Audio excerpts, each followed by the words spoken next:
अब हम देखते हैं द्विआधारी संख्या क्या होती है। Binary operation. देखिए, पहली बात तो ऑपरेशन क्या होता है। संक्रियाएं। संक्रिया मतलब ऑपरेशन का मतलब ऐसी प्रक्रियाओं से है जो दिए गए अवयवों पर करने से नया अवयव उत्पन्न करती है। ठीक है ना। जैसे 2 में 3 को जोड़ने से नया उत्पाद 5 प्राप्त होता है। देखिए, 2 + 3 = 5 होता है, तो 2 और 3 क्या हो गया, ये दिए गए अवयव हैं। क्या है ये दिए गए अवयव हैं। और ये जो आया 5 ये नया उत्पाद है। ये क्या है, नया उत्पाद है। और ये जो प्लस किया गया है यही आपका क्या होता है, ऑपरेशन। इसी को कहते हैं संक्रिया। क्या होती है, संक्रिया होती है या ऑपरेशन कह सकते हैं। ठीक है ना। अब देखते हैं द्विआधारी संख्याएं क्या होती, द्विआधारी संक्रियाएं क्या होती हैं। द्विआधारी संक्रियाएं वो संक्रियाएं हैं जिन्हें किसी समुच्चय के 2 अवयवों पर करने से प्राप्त अवयव भी उसी समुच्चय से संबद्ध होता है। मतलब अगर किसी सेट, मान लीजिए सेट ए का 1 2 3 4 कुछ भी अवयव हैं और उसी में के कोई 2 अवयव, 2 या 2 से अधिक अवयव लेकर उस पर हम संक्रिया करें तो जो प्राप्त होने वाला नया उत्पाद है वो भी उसी सेट से बिलोंग करना चाहिए। आने वाला वह नंबर वही उसी सेट का होना चाहिए। जैसे फॉर एग्जांपल यहाँ पे देखते हैं, एक एग्जांपल है। एग्जांपल देखिए, जैसे लिखा हुआ है आर में संक्रिया स्टार, ये संक्रिया है, ये मतलब नोटेशन है। ठीक है। तो A*B = A-B, मतलब स्टार का मतलब क्या है, इन दोनों अवयवों के बीच ये जो संक्रिया हो रही है वो किस प्रकार है, A-B द्वारा परिभाषित है। मतलब अगर AB कोई 2 नंबर आप ले रहे हैं तो उनके बीच में जो ये संक्रिया है वो ये कह रही है कि A में से B को घटाना है, द्वारा परिभाषित है। तो समुच्चय R में संक्रिया स्टार क्या द्विआधारी संक्रिया है, हम इसको देखते हैं। देखिए, सबसे पहले उसने क्या कहा था, आर में, आर मतलब रियल नंबर का एक सेट है। ठीक है ना। अब देखिए आर क्या है, आर = ये in minus infinite to in plus infinite होता है, डॉट डॉट, ये -3 -2 1 2 3 ये सब। ठीक है ना। इसके बीच भी सारे नंबर हैं, रियल नंबर का सेट है। ठीक है ना। अब देखिए यहाँ पे A*B का मतलब उसने क्या बताया था कि A-B है। अब हमने मान लिया कि A बराबर क्या है, 3 है। अब 3 भी रियल नंबर में आता है इसलिए हमने A बराबर 3 मान लिया और B बराबर 2 मान लिया। B बराबर क्या मान लिया, 2 मान लिया। ओ 2 भी रियल नंबर का ही एलिमेंट है। तो अब देखिए यहाँ पे इसने क्या कहा, A*B का मतलब है A-B और A बराबर हमने 3 माना है, B बराबर 2 माना है। तो 3 - 2, 3 - 2 का मतलब 1 आया। और 1 क्या है, 1 भी रियल नंबर से बिलोंग करता है। अतः हम ये कह सकते हैं कि R में संक्रिया A*B = A-B एक द्विआधारी संक्रिया है। ठीक है ना। क्यों है, क्योंकि रियल नंबर से कोई भी 2 अवयव A और B लें, A-B करें तो जो नया उत्पाद आएगा वो भी रियल नंबर का है। और अगर वो भी रियल नंबर का है तो 100% वो क्या होगा, द्विआधारी संक्रिया होगा। ठीक है ना, बाइनरी ऑपरेशन। अब देखते हैं द्विआधारी संक्रियाओं की संख्या। द्विआधारी संक्रियाओं की संख्या क्या हो सकती है, लेकिन द्विआधारी संक्रियाओं की संख्या निकालने के लिए हमको जो गिवन सेट होता है, जो समुच्चय दिया जाता है वो परिमित होना चाहिए। मतलब उसमें जो सेट दिया जाएगा उसमें के अवयवों की संख्या हमें पता होनी चाहिए। ठीक है ना। जैसे कैसे निकालते हैं, जैसे हम जानते हैं कि A बराबर कोई सेट A है, A = 1 2 3 तथा B बराबर 1 3 है। मैं A से B पर F such that A to B, मतलब ये फंक्शन है। ठीक है ना। फलनों की कुल संख्या 2⁻³ होती है। अगर मान लीजिए 2 सेट A और B दिया गया है तो ये पूछ लिया जाए कि इन दोनों सेटों से कितने फलन बनाए जा सकते हैं, तो हम क्या करते हैं, जो हमारा दूसरा वाला सेट होता है A to B परिभाषित है, हमारा सेट A to B परिभाषित है। B हमारा क्या है, कोडोमेन है।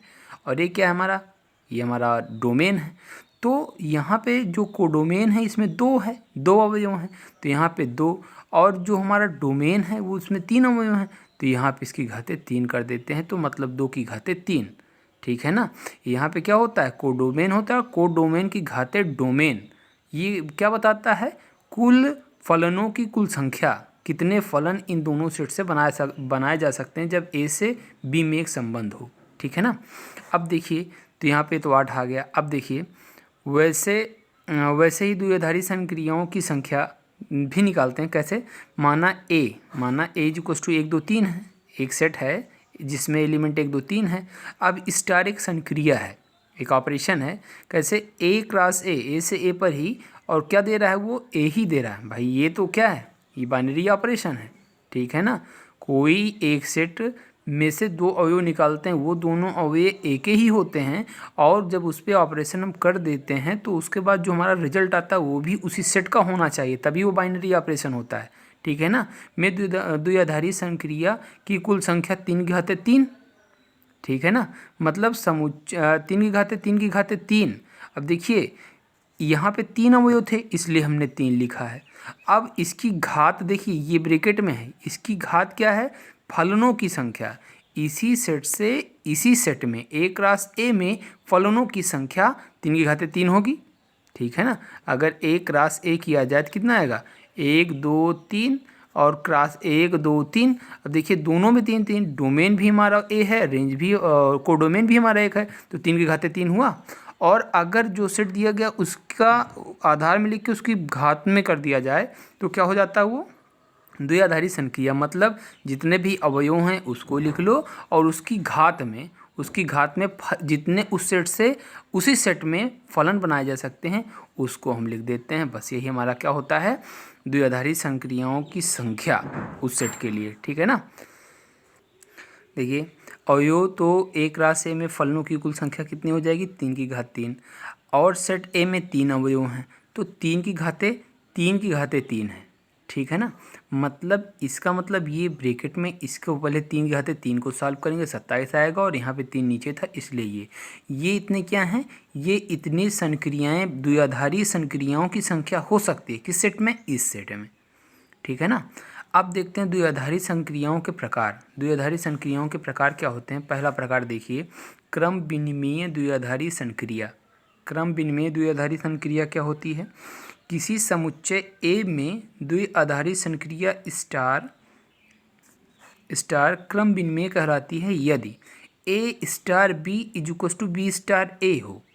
मतलब ए स्टार बी करें और फिर equals to B star A, मतलब फिर से पलट दें एलिमेंट, फिर दोनों लिख, फिर भी वो दोनों क्या होने चाहिए? इक्वल होने चाहिए।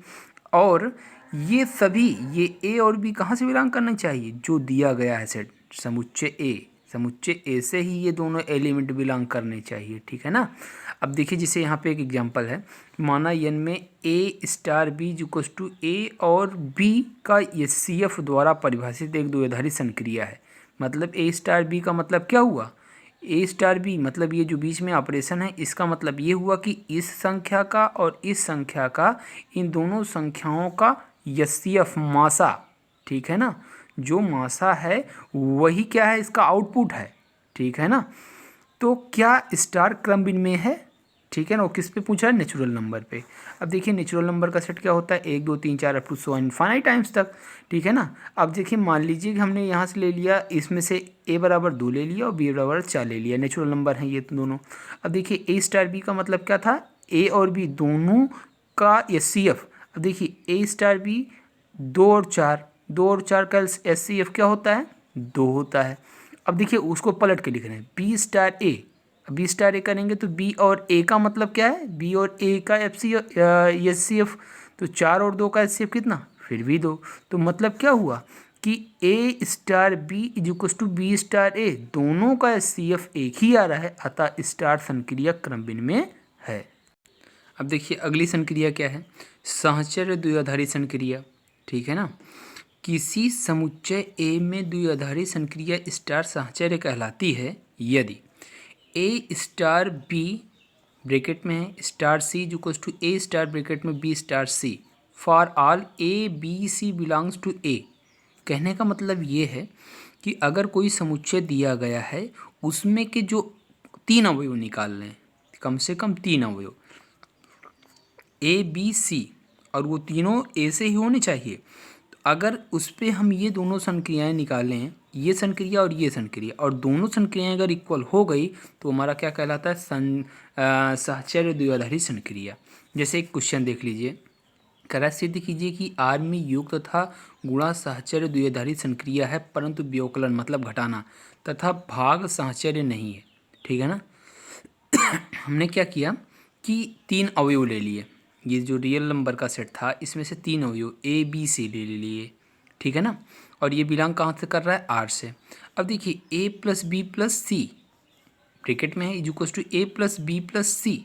ठीक है ना। योग के लिए देखिए यहाँ पे योग और गुणा का रहा सहचर्य द्विआधारी संक्रिया है तो चेक कर रहे हैं। ठीक है ना। ये देखिए ये दोनों इक्वल होनी चाहिए। अब हमने क्या मान लिया, A बराबर 2, B बराबर 3, C बराबर 5 मान लिया, और ये तीनों चीज़ें रियल नंबर से बिलोंग करती हैं। ठीक है ना। अब ये बिलोंग कर रही हैं तो अगर इसको इसी का स्थान पर रखने तो कितना आएगा, 2 + 3 + 5 आएगा, और इसमें 2 + 3 + 5 आएगा, दोनों को जोड़ेंगे 10 बराबर 10 आ गया। मतलब ये जो दोनों नियम हैं ये दोनों इक्वल आ रहे हैं, तो मतलब जो योग का नियम था उस पर ये सहचर्य जो नियम है वो क्या लागू होता है। अब देखो गुणन के लिए निकालते हैं, गुणन के लिए A क्रॉस B फिर cross C is equal to A cross B cross C। अब यहाँ पे भी अगर वही रखें सारी वैल्यू तो क्या है, 2 × 3 × 5 इज इक्वल टू 2 × 3 × 5। अब दोनों सॉल्व करेंगे तो 30 30 आएगा, मतलब गुणन पे भी वो सहचर्य नियम द्विआधारी संक्रिया है। अब देखिए हम निकालते हैं किसके, व्यवकलन मतलब घटाने के लिए और भाग के लिए। तो घटाने के लिए देखिए हम वहाँ पे रख रहे हैं, तो 2 - 3 माइनस में 5 इज इक्वल टू 2 - 3 - 5। अब देखिए पहले तो इसको ब्रैकेट्स को सॉल्व करते हैं, तो 2 में से 3 गया, 2 में से 3 गया -1, और ये वाला -5 -1 -5 -6 हो जाएगा। 3 में से 5 गया -2, और -2 यहाँ से माइनस अंदर जाएगा प्लस हो जाएगा, ये 4। देखिए -6 बराबर 4 होता है, नहीं होता है, इसलिए ये नॉट इक्वल हो जाएगा। अब ऐसे भाग के लिए देख लीजिए, जैसे भाग के लिए देख लीजिए, जैसे 2/3 है, अब भागे 5 है, और इसको भी 2/3/5 है। अब देखिए इसको जब सॉल्व करेंगे तो आएगा 2/15, और इसको जब सॉल्व करेंगे 10/3 आएगा। दोनों इक्वल है, नहीं है। तो मतलब ये हुआ, अतः व्यवकलन तथा भाग R में सहचर्य नियम नहीं है। ठीक है।